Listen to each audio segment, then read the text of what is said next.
Our next subtopic is what are the main sources of conflict? And here we're looking at the negative effects. Careful points to consider when we're looking at the negative effects is the adverse effect to both individual and organization. The fact, if not dealt with constructively, it can create mayhem. And also just looking at conflict and how it can negatively cause a downhill spiral, destroying what would have been built over a protected period of time. Let's look at our first kind of point under this section. And here we're looking at the destruction and uncontrollable effects when it comes to conflict. This can be characterized by what conflict can bring from a negative perspective. And we're looking at the following being its destruction and obviously the uncontrollable situations that can emerge in and around conflict. And these two can have a negatively impacting effect on individuals and organization. Looking at creating ineffective working groups, and this being a negative effect. Generally, when conflict is processed in a negative manner, it can adversely result in a lack of cohesion among varying working groups or teams. Another negative effect could be the cause of productivity being made to suffer, where conflict can result in productivity suffering if not handled correctly. It can reduce the exchange of ideas and information. In other words, it can cause a blockage in that environment. Conflict can cause people to go into a shell and not want to communicate effectively. People become withdrawn. People become reluctant to share ideas and information freely. The environment becomes paralyzed. It lacks the necessary stimulation in creating value.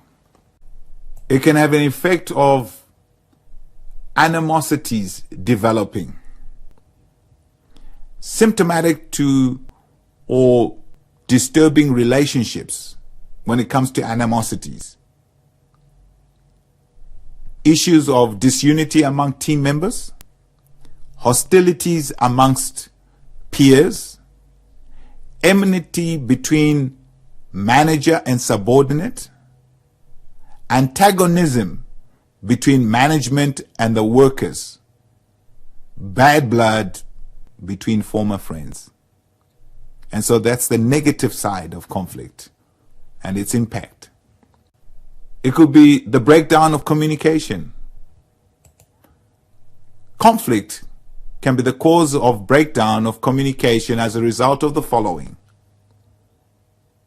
What is perceived as being spoken, or even what's not spoken.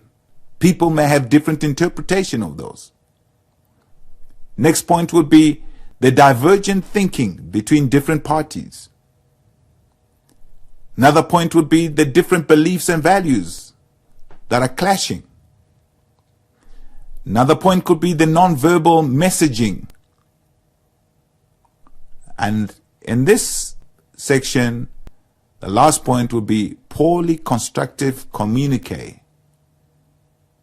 Could be via press statements, emails sent between colleagues, letters sent from the head of department to the rest of the team, a misinterpreted phone call that was made by a manager to a subordinate. The effects could be that it diminishes trust and support.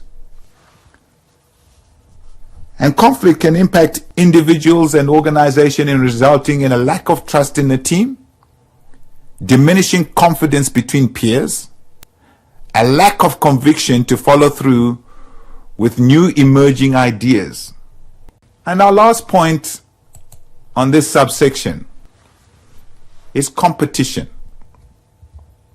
Strife can solicit negative competition, strife amongst the team, strife amongst members, strife amongst managers. It could be a discord disrupting what was once a harmonious environment, and now the disruption creates chaos and mayhem within that environment. It could be contention where the individual becomes greater than the collective efforts of the group, where we get the people that become prima donnas, whilst looking at their own interests but not fully understanding and embracing the interests of the group. The group ought to be always greater than the individual interest. But at times, people will sometimes show up where they want their individual interest to become greater than the group, and so conflict emerges, and that creates a negative effect on the group.